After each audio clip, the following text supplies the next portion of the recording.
क्या आपने कभी सोचा है कि राकेश झुनझुनवाला, वॉरेन बफे या फिर विजय केडिया, आखिर ये लोग स्टॉक मार्केट की दुनिया के बेताज बादशाह कैसे बने? मतलब इनके पास ऐसी कौन सी जादुई छड़ी थी कि इन्होंने स्टॉक मार्केट से इतनी दौलत बना ली? क्या ये सिर्फ किस्मत का खेल था या इसके पीछे कोई गहरी स्ट्रैटेजी काम कर रही थी? और सबसे बड़ा सवाल, क्या आज भी हम और आप जैसे आम लोग उनकी स्ट्रैटेजी को समझकर वेल्थ बना सकते हैं? आज हम इसी राज से पर्दा उठाएंगे। मैं आपको कुछ ऐसे सेक्टर्स और स्टॉक्स के बारे में बताने वाला हूं जो इंडिया की ग्रोथ स्टोरी का एक बहुत बड़ा हिस्सा बन सकते हैं। और हाँ, एक जरूरी बात, ये कोई जल्दी अमीर बनाने वाली स्कीम नहीं है, ये एक डीप एनालिसिस है। तो वीडियो को आखिर तक जरूर देखना, क्योंकि अधूरी जानकारी हमेशा खतरनाक होती है। आपने वो किस्सा तो 1000 बार सुना होगा, है ना, कि अगर साल 2001 में किसी ने इन्फोसिस में सिर्फ 1 लाख रुपए का इन्वेस्टमेंट किया होता तो आज वो 10 करोड़ रुपए का मालिक होता। वाह, सुनने में कितना कमाल लगता है। लेकिन एक मिनट रुकिए, मेरा आपसे एक सीधा सा सवाल है। आज यानी 2025 में अगर आप इन्फोसिस में उतना ही पैसा इन्वेस्ट करते हैं तो क्या आपको वैसे ही रिटर्न्स मिलेंगे? इसका जवाब हम सब जानते हैं, शायद नहीं। तो फिर आज के इन्फोसिस कौन है? वो कौन से स्टॉक्स है जिनमें अगले 20 साल में वैसी ही ग्रोथ दिखाने की क्षमता है? और सबसे जरूरी बात, हम और आप लॉन्ग टर्म के लिए ऐसी हाई ग्रोथ इंडस्ट्रीज में कैसे इन्वेस्ट कर सकते हैं? देखिए, एक स्टॉक अकेला नहीं दौड़ता, वो एक इंडस्ट्री का हिस्सा होता है, एक पूरे सेक्टर का। अगर वो इंडस्ट्री ग्रो कर रही है तो आपके पैसे को भी ग्रो करने से कोई नहीं रोक सकता। तो सवाल यह है कि 2025 में इंडिया में ऐसी कौन सी इंडस्ट्रीज हैं जो रॉकेट की स्पीड से ग्रो कर रही हैं? आज मैं आपको कुछ ऐसे ही स्टॉक्स बताऊंगा जो आज से 20 साल बाद शायद यही कहानी दोहराते हुए दिख सकते हैं। अब आपके मन में एक सवाल जरूर आएगा, भाई सब तो ठीक है, पर हम तुम्हारी बात पर यकीन क्यों करें? बिल्कुल जायज है। मैंने पिछले कई सालों में कुछ ऐसे स्टॉक्स को स्टडी किया है जिन्होंने असल में दमदार रिटर्न्स दिए हैं। लेकिन उन स्टॉक्स के नाम जानने से पहले कुछ बेहद जरूरी बातें समझ लेते हैं। ये नियम आपको मार्केट के उतार चढ़ाव में फंसने से बचाएंगे। पहला नियम, ये किसके लिए है? अगर आपकी उम्र 25 से ज्यादा और 40 से कम है तो ये स्ट्रैटेजी आपके लिए सबसे अच्छी हो सकती है। क्यों? क्योंकि आपके पास लॉन्ग टर्म में कंपाउंडिंग की पावर का फायदा उठाने के लिए सबसे कीमती एसेट है, यानी कि टाइम। दूसरा नियम, नजरिए का खेल। अगर आप इन स्टॉक्स में इन्वेस्ट कर रहे हैं तो आपको एक लॉन्ग टर्म पर्सपेक्टिव रखना ही होगा। वेल्थ क्रिएशन एक मैराथन है, 100 मीटर की दौड़ नहीं, वो आपको हमेशा लंबे समय में ही दिखेगी। तीसरा और सबसे जरूरी नियम, लीडर्स को चुनो। मैंने ये सारे स्टॉक्स इंडिया के हाई ग्रोथ सेक्टर से चुने हैं। और याद रखिए, जब आप किसी तेजी से भागती हुई इंडस्ट्री के लीडर को पकड़ते हो तो आपके रिटर्न्स एक्स्ट्रा ऑर्डिनरी बनने के चांसेस बढ़ जाते हैं। क्योंकि ये लीडर्स हैं तो आपका रिस्क भी मैनेज रहता है। तो हमारा मकसद है हाई रिटर्न और लो रिस्क का एक मजबूत कॉम्बिनेशन। ठीक है, स्टॉक्स पता चल गए, सेक्टर पता चल गया, पर अब अगला सवाल, इन्वेस्ट कैसे करें? इसके लिए कौन सी इन्वेस्टिंग स्ट्रैटेजी सबसे बेस्ट रहेगी? इन स्टॉक्स के लिए मेरे हिसाब से एसआईपी फॉर्मेट यानी सिस्टमैटिक इन्वेस्टमेंट प्लान एक बहुत ही स्मार्ट तरीका है। क्यों? सोचिए, जब आप एसआईपी करते हैं तो आपको इस बात से कोई फर्क नहीं पड़ता कि स्टॉक आज महंगा है या सस्ता। आप बस हर महीने एक तय अमाउंट इन्वेस्ट करते रहते हैं, जिससे आपकी एवरेज बाइंग प्राइस अपने आप अच्छी हो जाती है। और अच्छी खबर यह है कि आज की डेट में ज्यादातर ट्रेडिंग प्लेटफॉर्म्स आपको स्टॉक्स में भी एसआईपी करने का ऑप्शन देते हैं। पॉइंट, कब खरीदें? सबसे बड़ा कंफ्यूजन यही होता है ना, कि वैल्यूएशंस कभी बहुत ज्यादा लगती हैं तो कभी कम। तो आखिर खरीदने का सही टाइम क्या है? देखिए, मैंने ऐसी इंडस्ट्रीज चुनी है जिनकी ग्रोथ अगले 20 साल तक लगभग तय मानी जा रही है। ऐसे में अगर आपका नजरिया 20 साल का है तो आप किसी भी प्राइस पर खरीदें, लॉन्ग टर्म में आपको अच्छे रिटर्न्स मिलने की संभावना बहुत ज्यादा है। तो ज्यादा सोचिए मत, बस हर महीने की एक तारीख तय करें और बस इन्वेस्ट करना शुरू कर दें। छठा, और इसे बिल्कुल मिस मत करना, ये जो 20 साल की इन्वेस्टिंग जर्नी होने वाली है ना, ये सीधी लाइन में कभी नहीं होगी। इनमें से कई स्टॉक्स 20 से 30% तक गिरेंगे, और वो भी बार बार। लेकिन एक समझदार इन्वेस्टर होने के नाते आपको बस एक बात याद रखनी है, आपने इन्वेस्ट करना शुरू क्यों किया था? आपका असल फाइनेंशियल गोल क्या है? जब मार्केट गिरे तो डरने की बजाय उसे और ज्यादा इन्वेस्ट करने का एक मौका समझिए। और सातवां, आखिरी और सबसे जरूरी नियम, डायरेक्ट स्टॉक्स में बाय एंड फॉरगेट जैसा कुछ नहीं होता है। ये एक मिथ है। जब आप अपना पैसा सीधे किसी कंपनी में लगा रहे हैं तो आपको हर 3 महीने या 6 महीने में अपने पोर्टफोलियो को ट्रैक करना ही होगा। आपको देखना होगा कि क्या सब कुछ सही चल रहा है या पोर्टफोलियो को रीबैलेंस करने की जरूरत है। तो मुझे उम्मीद है कि मैंने आपकी एक्सपेक्टेशंस बिल्कुल क्लियर कर दी हैं। अब क्या आप तैयार हैं उन सेक्टर्स के बारे में जानने के लिए जो इंडिया के फ्यूचर को पावर दे सकते हैं? चलिए शुरू करते हैं। हमारा सबसे पहला सेक्टर है एनबीएफसी सेक्टर, यानी नॉन बैंकिंग फाइनेंस कंपनियां। अब आप सोचेंगे ये क्या करती हैं? बहुत सिंपल है। जब भी आप कोई नई गाड़ी खरीदने जाते हैं या लेटेस्ट मोबाइल फोन, तो आप अक्सर लोन लेते हैं, है ना? वो लोन या तो आपको कोई बैंक देता है या फिर एक एनबीएफसी कंपनी, और ज्यादातर लोग एनबीएफसी को चुनते हैं। क्यों? क्योंकि वहां से लोन मिलना ज्यादा आसान और तेज होता है। लेकिन एक इन्वेस्टर के तौर पर हमें उस एनबीएफसी को चुनना है जिसकी लोन रिकवरी सबसे अच्छी हो और जो अपने एनपीए यानी नॉन परफॉर्मिंग एसेट्स को अच्छे से मैनेज करती हो। अगर कोई कंपनी ये कर लेती है तो उसका बिजनेस मॉडल बहुत सीधा है। किसी बैंक से 10% पर पैसा उठाओ, आपको 15% पर लोन दो और आपसे समय पर पैसा वापस लो, बीच का 5% उनका मुनाफा। और अंदाजा लगाइए कि 2025 से लेकर 2030 तक ये इंडस्ट्री 25% CAGR की रफ्तार से ग्रो कर सकती है, क्योंकि इंडिया की जेन जी कंजम्पशन बेस्ड इकोनॉमी को जबरदस्त बूस्ट दे रही है। तो हमें उनकी तरह खर्च नहीं करना, हमें उनकी खर्च करने की आदत से पैसा कमाना है। तो इस सेक्टर में कौन से स्टॉक्स पर नजर रखनी चाहिए? पहला स्टॉक बजाज फाइनेंस। ये इंडिया की सबसे बड़ी और सबसे भरोसेमंद NBFCs में से एक है। इनका NPA मैनेजमेंट कमाल का है, इनका लॉन्ग टर्म विजन एकदम क्लियर है और ब्रांड वैल्यू की वजह से लोगों पर इन पर जबरदस्त भरोसा है। दूसरा स्टॉक जियो फाइनेंस। ये खिलाड़ी सीधे सीधे बजाज फाइनेंस को टक्कर देने उतरा है और कई बड़े एक्सपर्ट्स इस पर दाव लगा रहे हैं। ये सिर्फ एक NBFC नहीं है, ये इंश्योरेंस और एसेट मैनेजमेंट जैसे बिजनेस में भी कदम रख रही है। हाँ, अभी इसका बिजनेस मॉडल पूरी तरह से प्रूवन नहीं है, लेकिन इस पर नजर रखना तो बनता ही है। तीसरा स्टॉक चोलमंडलम इन्वेस्टमेंट। ये भी एक बहुत मजबूत कंपनी है। हम इसकी होल्डिंग कंपनी की बात कर रही हैं क्योंकि इसकी सब्सिडियरीज भी बहुत अच्छा काम कर रही हैं। लॉन्ग टर्म में ये कंपनी शानदार प्रदर्शन कर सकती है। एक बात साफ है, अगर मैं जियो को अभी के लिए साइड में रख दूं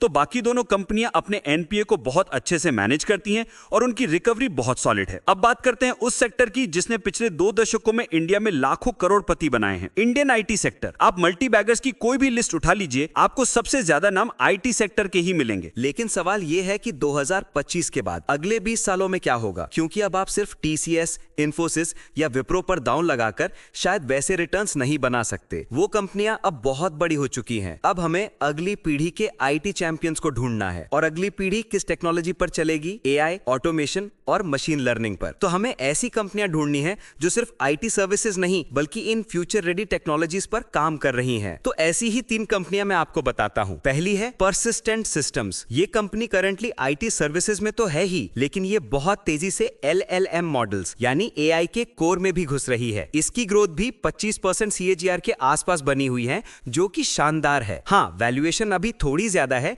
लेकिन 20 साल के नजरिए में ये एडजस्ट हो जाएगी। दूसरी कंपनी कोफोर्ज। ये भी परसिस्टेंट सिस्टम्स की तरह मशीन लर्निंग में बहुत मजबूत काम कर रही है, लेकिन कोफोर्ज की सबसे अच्छी बात है इसका डाइवर्सिफाइड क्लाइंट पोर्टफोलियो। इसके क्लाइंट सिर्फ US में नहीं बल्कि यूरोप, UK और दुनिया के अलग अलग हिस्सों में फैले हैं। इसका फायदा यह है कि अगर कल को US मार्केट में कोई प्रॉब्लम आती भी है तो कोफोर्ज पर ज्यादा असर नहीं होगा। तीसरा स्टॉक और मेरा personal favourite KPIT technologies. BMW, Jaguar, Mercedes दुनिया की बड़ी बड़ी ऑटोमोबाइल कंपनियां की क्लाइंट हैं। ये ऑटोमेशन और कार टेक्नोलॉजी में एक लीडर है। आप KPIT को आज का इन्फोसिस समझ सकते हैं, जैसा वो सन 2000 में हुआ करती थी। ये अभी एक मिड कैप कंपनी है, लेकिन जिस तरह से ये अपने क्लाइंट्स बढ़ा रही है और इसके प्रॉफिट मार्जिन बढ़ रहे हैं, लॉन्ग टर्म में इस कंपनी का फ्यूचर बहुत ब्राइट दिखता है। हाँ, शॉर्ट टर्म में ग्लोबल दिक्कतों की वजह से उतार चढ़ाव आ सकता है, लेकिन लंबी रेस के लिए ये एक मजबूत घोड़ा है। अगली इंडस्ट्री स्टॉक मार्केट से ही जुड़ी हुई है। सोचिए 2020 से पहले इंडिया में कितने कम लोग इन्वेस्ट करते थे, है ना? लेकिन कोरोना के बाद तो जैसे एक इन्वेस्टिंग रेवोल्यूशन आ गया है। आज हर कोई स्टॉक मार्केट के बारे में बात कर रहा है, तो क्यों ना इस बूम का ही फायदा उठाया जाए। अगर मार्केट में लोग बढ़ेंगे,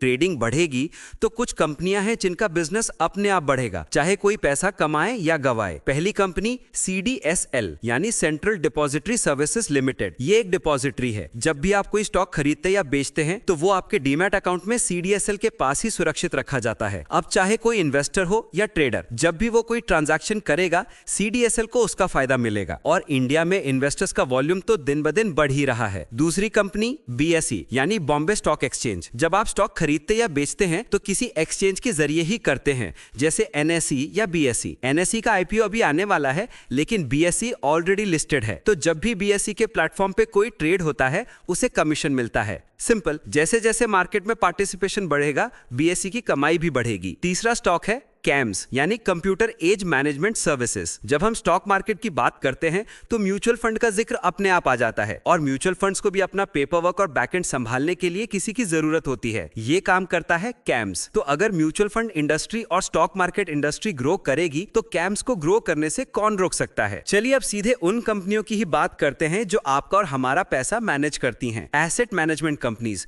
यानी AMCs। अभी हाल ही में एक रिपोर्ट आई कि म्यूचुअल फंड्स में अब तक का सबसे ज्यादा पैसा आया है, मतलब लोग जमकर म्यूचुअल फंड्स में इन्वेस्ट कर रहे हैं। तो एक स्मार्ट इन्वेस्टर होने के नाते क्या आप उस कंपनी का स्टॉक नहीं खरीदना चाहेंगे जिसमें लाखों लोग अपना पैसा इन्वेस्ट कर रहे हैं? सोचिए, आप एक म्यूचुअल फंड में भी इन्वेस्ट करें और उसी को चलाने वाली कंपनी का स्टॉक भी खरीद लें, मतलब दोनों हाथों में लड्डू। पहला नाम है HDFC AMC। आपने HDFC के मिड कैप, स्मॉल कैप, न जाने कितने म्यूचुअल फंड्स के नाम सुने होंगे। उन सबको HDFC AMC ही मैनेज करती है। जैसे जैसे म्यूचुअल फंड्स में लोगों का भरोसा बढ़ेगा, इन AMC कंपनीज की ग्रोथ भी तेजी से हो सकती है। दूसरा स्टॉक है Nippon life India asset management. Nippon India भी इंडिया के सबसे अच्छे म्यूचुअल फंड हाउसेस में से एक गिना जाता है। तो जब कोई इनके म्यूचुअल फंड में पैसा लगाएगा तो ये कंपनी पैसा कमाएगी। तीसरा नाम है मोतीलाल ओसवाल फाइनेंशियल सर्विसेज। ये भी इस इंडस्ट्री में काम करते हैं, यानी लोगों के पैसे को मैनेज करते हैं। आज अगर आप देखें तो 3-4 बड़े प्लेयर्स ही हैं जो इस पूरी इंडस्ट्री पर राज कर रहे हैं। तो अगर आप इनके स्टॉक्स में इन्वेस्ट करते हैं तो आप इंडिया की सेविंग्स की ग्रोथ स्टोरी का सीधा हिस्सा बन जाते हैं। हमारा आखिरी सेक्टर आपकी और मेरी जिंदगी से सीधे जुड़ा हुआ है। कभी कोई एक्सीडेंट, कभी कोई बीमारी, कुछ चीजें ऐसी होती हैं जो आपका पूरा बैंक बैलेंस एक झटके में खत्म कर सकती हैं। पहले के समय में लोग इंश्योरेंस को ज्यादा महत्व नहीं देते थे, लेकिन आज की डेट में ये हर इंसान के लिए एक जरूरत बन चुका है। और पता है इंश्योरेंस सेक्टर, AMC सेक्टर